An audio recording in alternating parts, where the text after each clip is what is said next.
Hello అండి, అందరికీ hi. ఈరోజు వచ్చేసి సింపుల్గా చుక్క కూర చట్నీ చేస్తున్నానండి.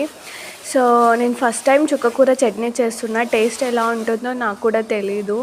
సో అందుకోసం అనేసి ఫస్ట్ చుక్క కూరను మొత్తం నీట్గా కాడలు కొంచెం లైట్గా కట్ చేసి నీట్గా కడుక్కొని పక్కన పెట్టేసుకున్నాను.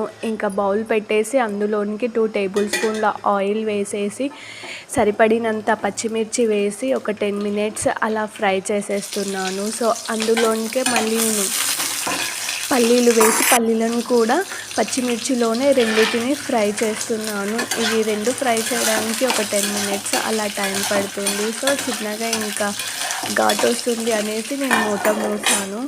సో మూత మూసాక ఇంకొక 10 మినిట్స్ అయినాక ఓపెన్ చేస్తే పచ్చిమిర్చి పల్లీలు రెండు కూడా ఫ్రై అయిపోయాయి. ఇంకా బాగా ఘాటులాగా వస్తుంది అనేసి ఇంకా పచ్చిమిర్చి ఫ్రై అయిపోయాయి కాబట్టి తీసి మిక్సీలో వేస్తున్నాను. ఇంకా పల్లీలు కూడా ఫ్రై అయిపోయాయి, అవి కూడా మిక్సీలో వేసేసుకున్నాను. ఇంకా చట్నీకి సరిపడినంత ఒక 6 వెల్లుల్లి వేసాను.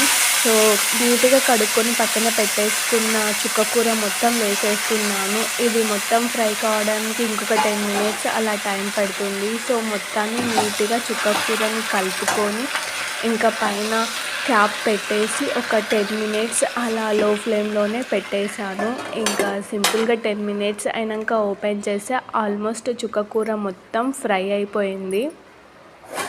సో చుక్క కూర మొత్తం ఫ్రై అయిపోయింది. ఇంకా స్టవ్ ఆపేసి ఒక 5 మినిట్స్ అలా చుక్క కూర మొత్తము చల్లబడడానికి టైం పడుతుంది కాబట్టి 5 మినిట్స్ పక్కన పెట్టేసి ఇంకా ఆలోపు పల్లీలు పచ్చిమిర్చి కూడా చల్లబడిపోయాయి. సో తీసి ఇంకా మిక్సీలోనికి వేసేస్తున్నాను. సో ఇందులోనికి సరిపడినంత పసుపు వేస్తున్నాను, సరిపడినంత ఉప్పు వేస్తున్నాను,